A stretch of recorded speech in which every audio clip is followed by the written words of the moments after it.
Two. Hey, how's it going, everybody? It's Derek from the Fantasy Flyer. I just hit the record button way too quick. Like I counted down from three to two, and Three then I tick carding. yes, I was like, it's Derek from the Fantasy Flyer, and it's Taylor. What's up, Taylor? Getting ready for the good old Munch and Freaking Crunch holiday, turkey holiday. munch and crunch. He says you're not doing crunches after you munch. That's not. Neither am I. It's okay. It's perfectly fine. That's the way we like it, I think. Um, Happy holidays officially. We are in the heart of the holidays, and it We starts with are. happy Thanksgiving. So happy Thanksgiving from the Fantasy Flyer to you and yours. And this is the first of four of the next 5 days of football. Yeah. So there's a plus. Black Friday football. That'll Yeah, be first interesting. time ever. Um, we are here to talk about the Thursday games and that Friday, Black Friday football game. How There many are ads do you think Amazon is going to have just for their own crap? disgusting, Yeah. disgusting amounts of Amazon ads impending on the Black Friday game, which is going to be on Amazon Prime anyway. So, whatever. Um, which honestly is going to be more for Cyber Monday, which is Monday. hmm But when you think about it, we start getting into Saturday football games not far from now. We have probably a Right. football than like 14 of the next 25 days. We legitimately have like a fair amount of football. So it starts tomorrow though, and we were going to cover the Thursday games and the Friday game. We're going to just kind of chat through them and give you a little bit of the fantasy side of things, and we'll talk about the real football stuff as well. This is if you're familiar with the show from last year, this will be a little bit like the old format, and I don't think that's a bad thing. I think it's good to kind of brush up on that. We will consider this like our Thanksgiving special. There's no live stream or anything going for Thanksgiving. I didn't do one for the trade deadline either, but that's perfectly fine. We'll get there maybe later down the road. But let's start chit chatting the football because it's I think it's my favorite day of the year because there's food and then you add in football. I mean, And it's like the precursor to the Super Bowl, yeah, I mean, yeah, you can't except you get customize your more than one menu game. and you can't customize your menu on this one either. You have to have some either turkey, turducken. You're not a turkey person and you're not a turducken fan. You might go with a traditional ham. That would be I thought fine. you were going to say tofurkey. No, if you have, although I will say, if you have tofurkey, That's suspicious. That's weird. yeah, it's weird. We It's a did little that odd. once as a kid. Never again. I, my God. So I can't. We'll start off the first game tomorrow. I believe it's at 1 o'clock. Packers 4-6 at the Lions. Lions are 8-2. Packers 4-6. Detroit 7.5 point favorites. 47.5 point over under. Lions are off to their best start since 1962. I mean, I'm a little surprised. They beat a couple teams that I was very shocked with. They beat the Tampa Bay Buccaneers, which I thought would be much more of a fight. It was not. They did lose to the Ravens pretty handily. I think the Ravens did everything they needed to do. But other than that, I'm actually fairly surprised with this Lions team. Um, to me, the defense has gotten. I mean, I know they drafted Jameer Gibbs and Sam Laporta. They brought on Chauncey Gardner Johnson, who has not been able to play at all. And the defense is still amazing. Brian Branch, another rookie, been amazing on the secondary. Jack Campbell, obviously, for the linebacker group. You know as well about Aiden Hutchinson, who has been, even in his second year, has been steadily climbing for being a reliable left end or defensive tackle, either way you want to, or even linebacker. Depends on how they want to line him up. But I love this Lions team a lot more than I thought I would. And this matchup, right off the bat, it screams Detroit to me. I don't. What are your initial thoughts? Yeah, I mean, the Lions ended last year really strong and they continue this tear. It's actually they're a fun team to watch. And they already played the Packers earlier this season and beat them 34-20. I don't know. Honestly, I could see something similar. I want to say it won't be as high scoring just because you would hope that the Packers kind of learn from that game and make adjustments. And then on top of that, even though it doesn't seem to be the case. Love has more experience now. Reed is kind of coming on, but they don't have Aaron Jones. I don't remember if he was available or injured for that game. I would imagine it's a little closer, but I definitely see the Lions winning this game. And just going back to the time of the game, I it's saw you 12:30. add it. Yeah, I yeah, saw yeah. you I add it added on to the the doc. doc. 12:30. And I should have known that. It's Thanksgiving. It's always a little special. But isn't there a concert or a halftime show for this game? Yeah, They there always might be do something quick. in Detroit. They always do like they're always trying to annually recreate the Creed concert from 1998 that was like super epic, and they'll never do it, even though they have a great opportunity because Creed is going back on tour in 2024. It's awesome. Back to the football. I 100% agree with your like the Packers have this. They're this youth team, right? Romeo Dobbs, Christian Watson. I mean, Luke Musgrave won't be playing. He was just placed on IR. Mhm. But even AJ Dillon now is going to be the main back. Aaron Jones was ruled out earlier today.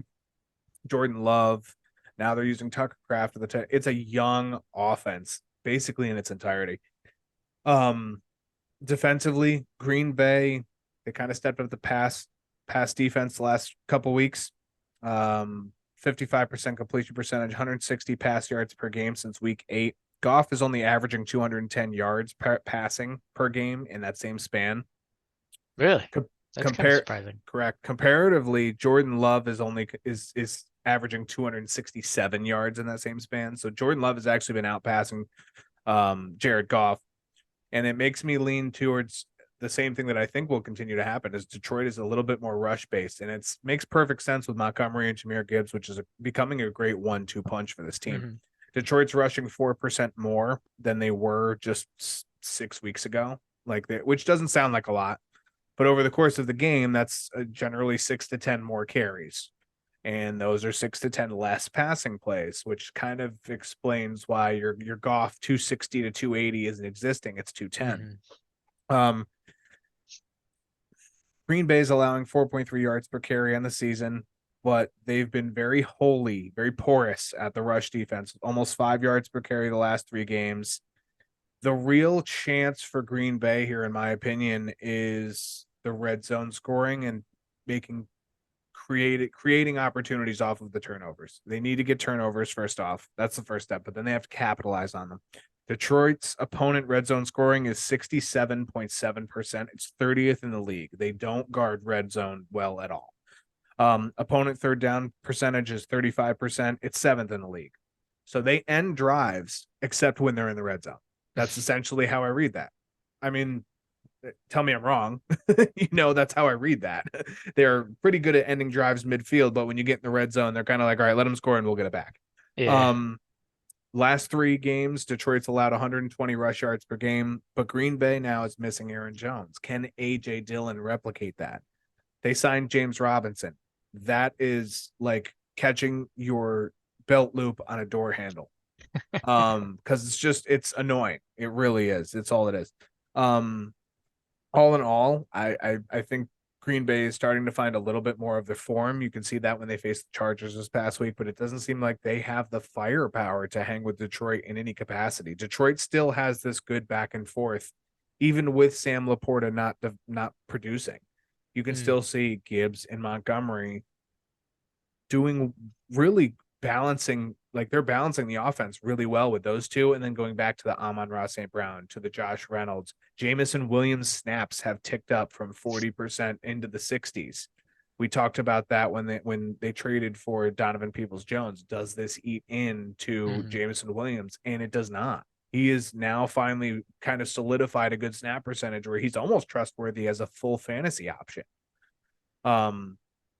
I think this is even a spot where Laporta can bounce back. Green Bay is not exactly the best in the world versus tight ends. They are solid, but they're not like out there. So, to me, it just comes down to Green Bay taking advantage of those turnovers. If they can get them. I mean, Detroit has 2.3 turnovers per game over the last 3, which is tied for second worst in the league. And it showed. Look what the Bears did. I would put the offense of Green Bay and Chicago, they're not crazy far apart, but a couple turnovers, and all of a sudden Jared Goff and the Lions are playing bounce back. Yeah. I mean, Detroit has their game plan kind of working in their favor for this particular game because the running aspect of Green Bay's defense is not that strong. So they're going to continue to do what they've been doing, and it's going to work. And Amon Ra's also been on fire. He's a target machine. So even if Love and company are kind of playing well, I think that Detroit just the upper hand here in terms of their game plan, how they've been working. Jahmyr Gibbs is just an explosive player, and that's one of Green Bay's weaknesses is the run game. So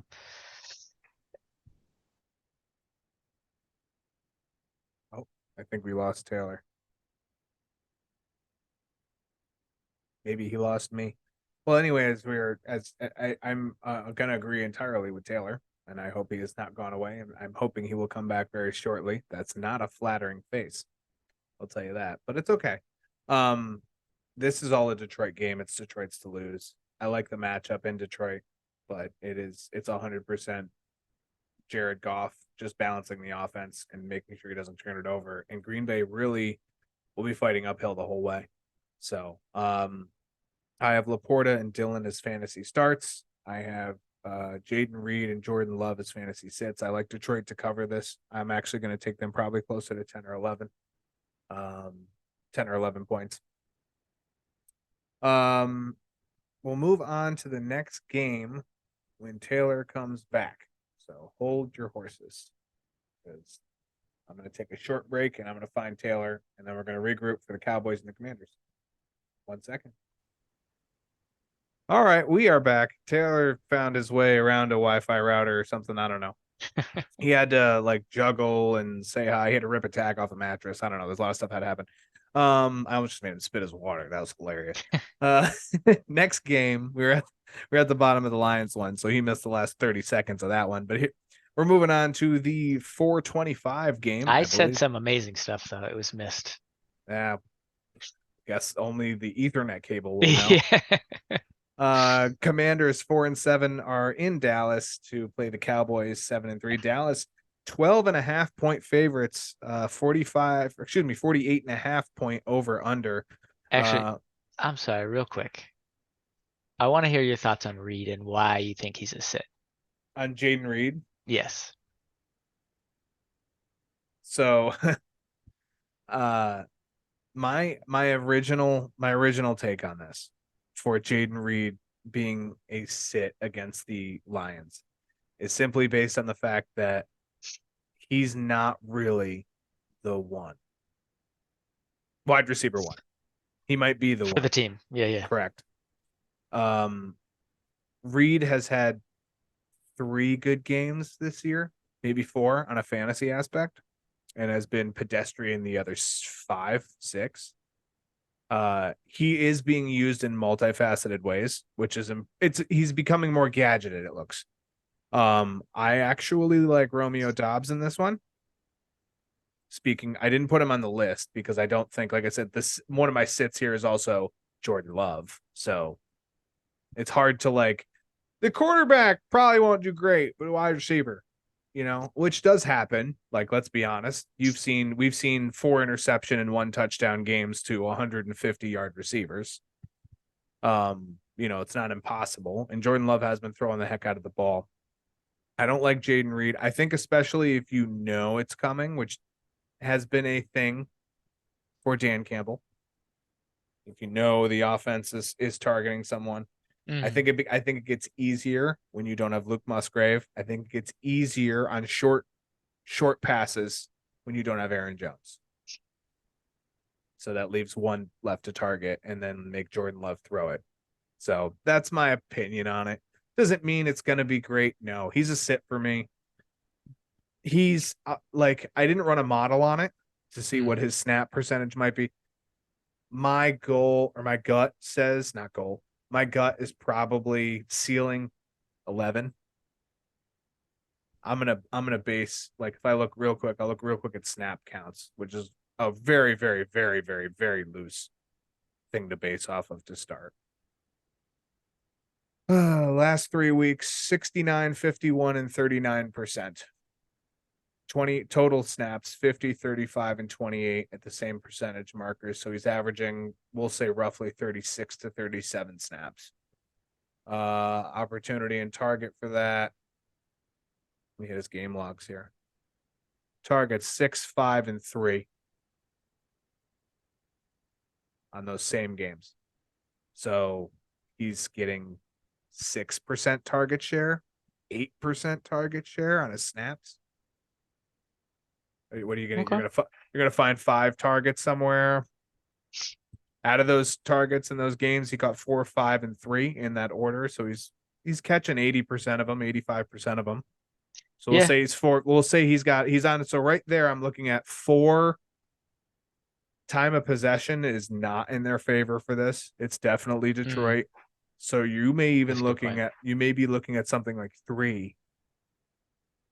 Now, the plus side to this is without Luke Musgrave, you may see a recoup of that other target. So he still might. I would say 4 for 40. And if he finds the end zone on one of them, he'll eclipse the 11 probably. So, but that would actually put his ceiling closer to 13. Okay. Yeah, I mean, I don't disagree with anything you really said there. I mean, the time of possession and the snap percentage, I guess. There was something else you said that I think really stuck out with me.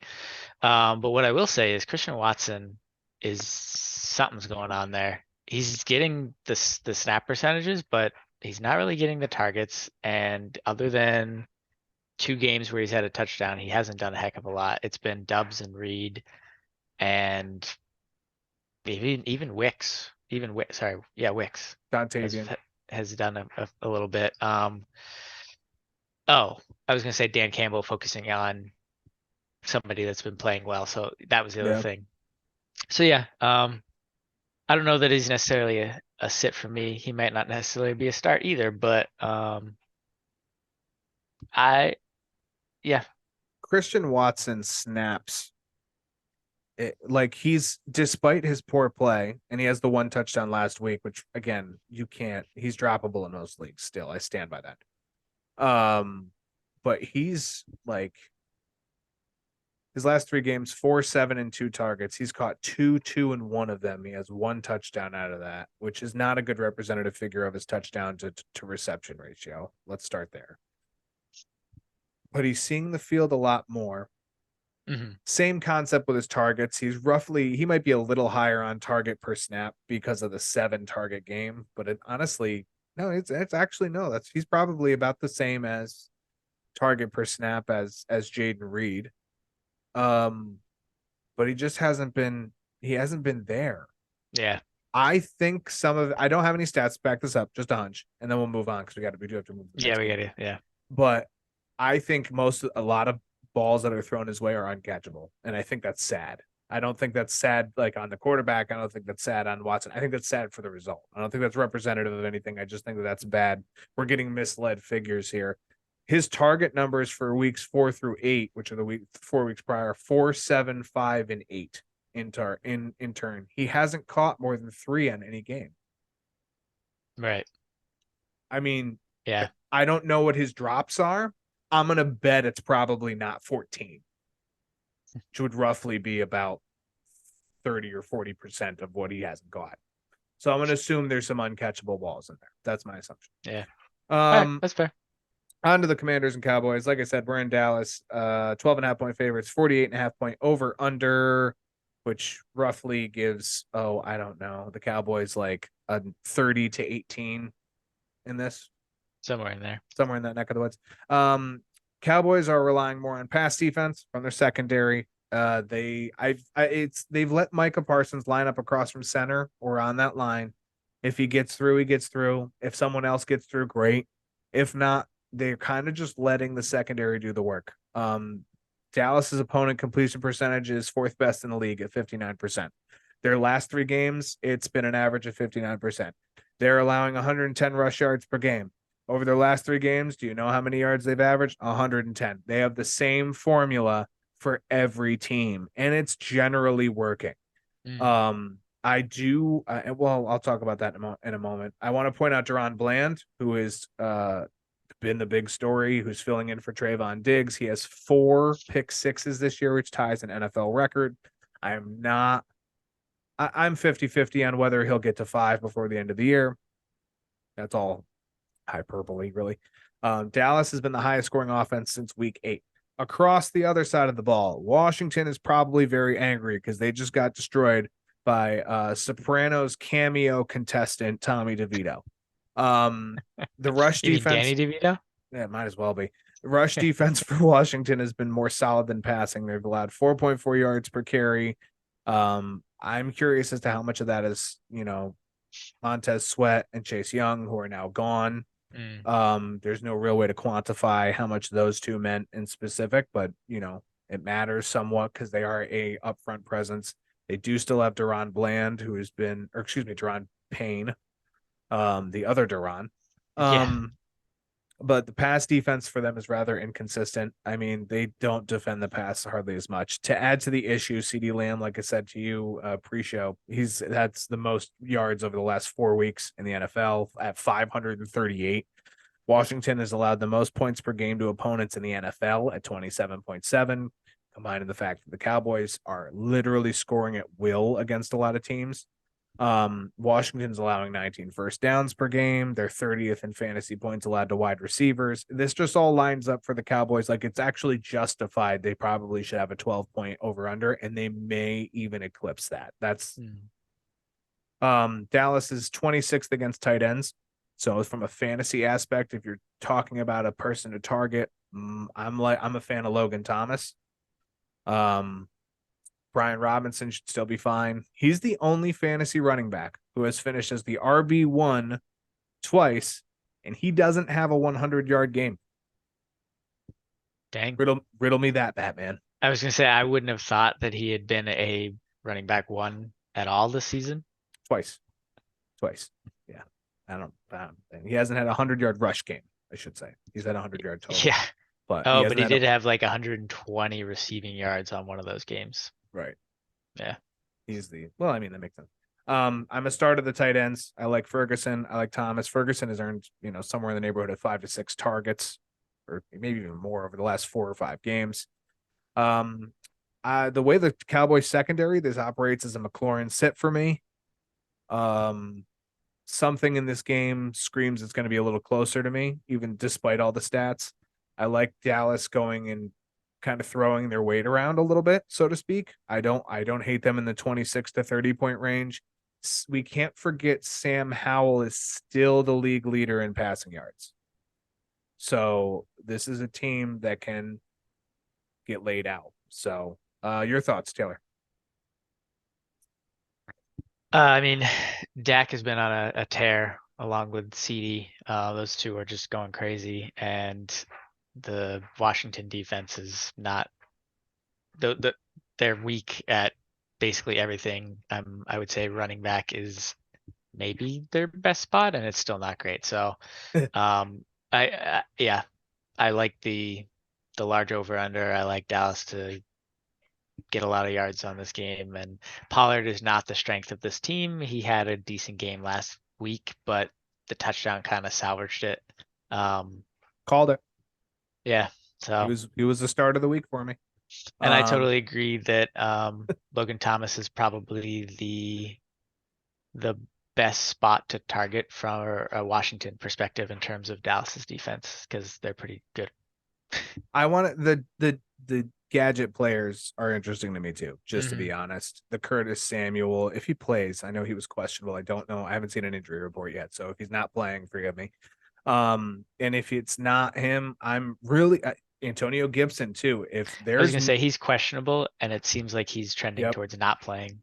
Yeah, and if he doesn't, big ups to Brian Robinson again, because he's made use of the opportunities. So I'm big on Dallas in this game too. I will be watching with a belly full of turkey. These almost said Sunday night, wrong. Thursday night football game, the Thanksgiving football game of the night. Yep, words. 49ers 7-3 in Seattle, 6-4 Seahawks. San Francisco 7-point favorites, over under 44. So before we start talking about the game itself, this feels like a lot about can the Seahawks hang with the NFC? I just want to point that out. The two teams that are currently in right now, outside of the division winners and the Cowboys, are the Seahawks and disgustingly the Vikings. So I'm the Vikings. That question is very much in the air and will be, right? Justin Jefferson needs to come back. They haven't been full strength, but they've been hanging around. The Seahawks, I feel like they need to put up a fight in this game to show that they can still be that playoff team and throw a punch at these guys. The next 3 weeks, really, because it's Seahawks 49ers now. Next Thursday is Seahawks Cowboys. The following Sunday is Seahawks 49ers in San Francisco. So you have 3 different tests of strength. One is at home, one is against a different defense entirely, and then another one is in as an away territory, which would inevitably be where the Seahawks would play. So this is big, in my opinion, for what the Seahawks need to show us they can do. Geno Smith is expected to play. That came out about an hour ago. At least I saw it. Maybe it was before that. As we start talking about the game now, I don't think we need to talk about Christian McCaffrey. No. Okay. People we do need to talk about. Geno Smith, real quick. He's playing. He's supposed to play. That's good. We'll get that one out of the way. George Kittle and Zach Charbonnet are next on my list, and I want to hear your thoughts from a fantasy perspective on both. George Kittle, last 3 weeks, has been tight end 3, tight end 2, and tight end 1. Zach Charbonnet played 85% of snaps after Kenneth Walker left on Sunday. Kenneth Walker is doubtful. I'm going to tell you he's out. He should be out. You saw hardly any DJ Dallas, and I think Charbonnet is the clear waiver pickup for this week. It seems to be the consensus amongst the community. Your thoughts? Yeah, I mean, he's a talented guy that we wanted to see land on a team where he was going to get more usage. So he hasn't really gotten quite this opportunity. Hopefully another week at it where he's the bell cow back. He does more with it. His yards per carry were meh. I like how involved he is in the passing game. I want to see more there. But yeah, if he can break through into the end zone, I think he should have. I mean, it's the 49ers D. It's going to be tough. I don't know that I necessarily want to have to play him, but he's a talented guy. He might be able to do something. And to your point, the Seahawks really need to prove themselves here, and this is going to be a really tough game. They just lost to the Rams, that doesn't bode well. After leading, yeah. Who's the other guy? Kittle.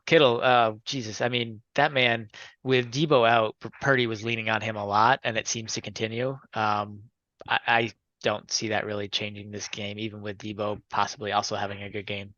Yeah, Debo has been. I mean, I still see him as a borderline wide receiver too. But a year. I mean, people were saying he's a wide receiver 1 in most people's case going into the year, or at least borderline wide receiver 1. Now he's like 3, hanging on to 2. He doesn't have as much value despite his gadgety, his rush upside, all that stuff. Kittle's just lighting it up. I mean, if it's not Ayuk or CMC, it's Kittle, and you kind of can't guard all 3. Like, let's be honest. I asked it with the first game. I didn't ask it so much with Dallas and Washington because I don't think there's an easy way for Washington to win that game unless Dak all of a sudden throws 3 interceptions, which he's not doing this year somehow.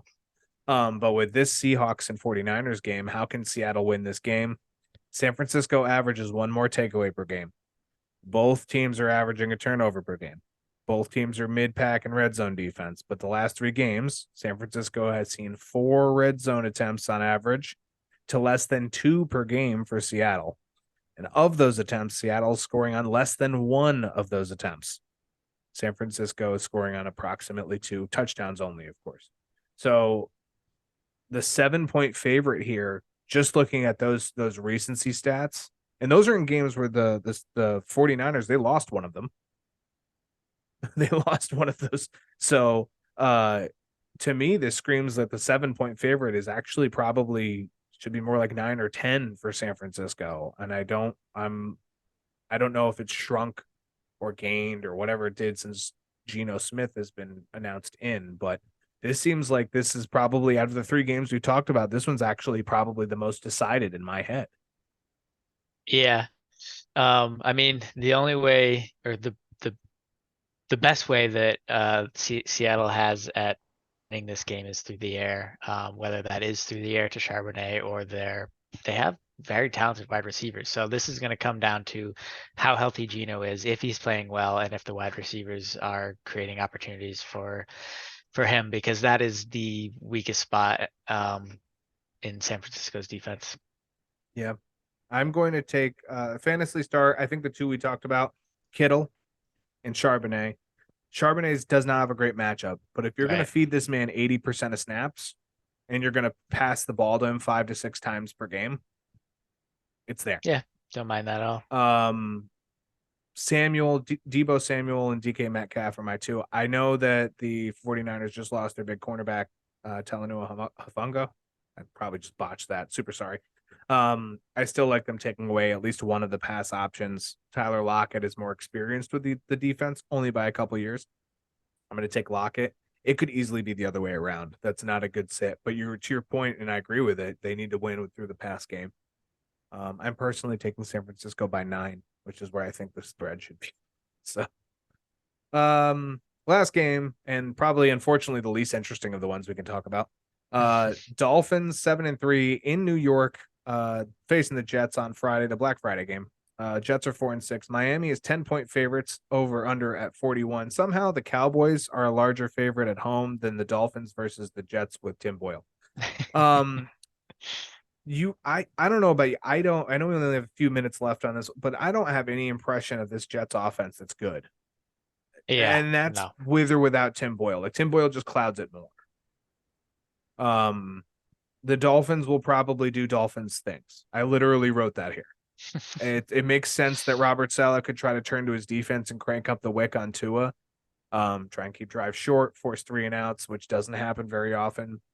Maximize their time of possession, which means not turning it over, which would lead to the under.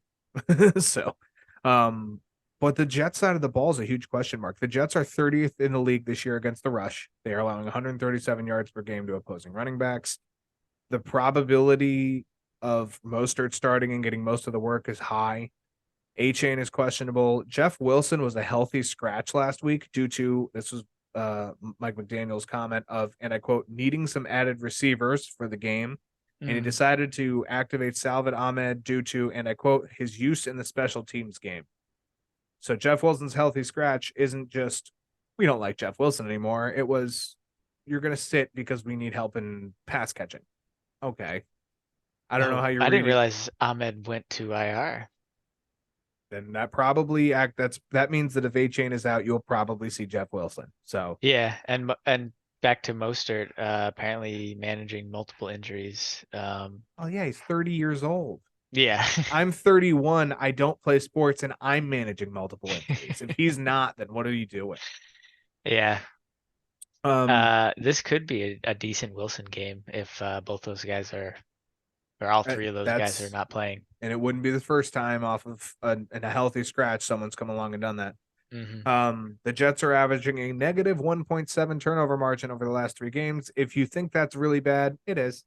The Jets offense, Breece Hall is like the only thing you can count on. And Miami's rush defense over the last 3 games has been phenomenal. Best in the league, only allowing 68 yards per game. And those were against Josh Jacobs, 39 total yards. Isaiah Pacheco, 93 total yards, which is really Pacheco and Mahomes. And then Ramondre Stevenson, who had 77 total yards. And those were split between him and Ezekiel Elliott. Breece is going to get work in the pass game, but you're probably depending on that this week. The matchups are not great for any Jet. I don't like Garrett Wilson this week. I'm not even looking at Alan Lazard and haven't been since week 0. Right. Tyler Conklin is the only one who is remotely okay, and that is because he had solid games the last time Tim Boyle played. And they are solid. They're not great. So you're sitting every Jet and you're starting Tyreek Hill and Raheem Mostert. Yeah, I'm even obviously keep an shaky eye on on his injury. I'm even shaky on Tua because I don't think he'll hit 200 yards because at the beginning of the third quarter they're going to be up by 14 or Right. 18, and they're just going to run with Mostert or Wilson or whoever they want to put in there. Yeah, I mean, New York's best aspect on defense is against wide receivers, but I don't see that being an issue considering they have a plethora of talented wide receivers. But they could easily run the ball, and those guys are insanely talented too. So yeah, this is going to be a blowout in Miami's favor big time. Yeah, that's the appropriate response I was looking for. So yeah, all in all, I got Lions, Cowboys, 49ers, and Miami. I think you're in the same boat. If I had to pick an upset, I'd say Seahawks over 49ers. I don't see how. I do see a way the Commanders are closer than 12 to Dallas. Yeah, I could see that one only because Dallas just, I don't know, Dak does some stupid Dak stuff. Once in a while. Howell, yeah. He's been really good this year. I mean, he's no longer first in completion percentage, but he hasn't turned the ball over. Look, I don't want it as a Dak owner. Right. Well, Dynasty. That's true. That is true. But yeah, I just want to hit this button because I had it. What the hell is that? It's a turkey. His name is Gobbles. Goddard! That's all. I just want to hit that button because it was really fun. And I had it on deck. I hope you guys have a fantastic Thanksgiving from Derek and Taylor at the Fantasy Flyer. I'll be back on Saturday morning, Friday night, somewhere in that range with another episode of the starts and sits. And I'll have a whole slate of games still to pick from because there's no teams on bye. Taylor, any last words? Enjoy some delicious food tomorrow, along with the amazing football games. That's right. And if you shop on Black Friday, stay safe. If you are dealing with weather, stay safe. It's our usual. Listen to some Bob Barker if I can find the button, and here he is. Yes, you guys take care. Reminding you, help control the pet population and your pet spayed or neutered. Goodbye, everybody.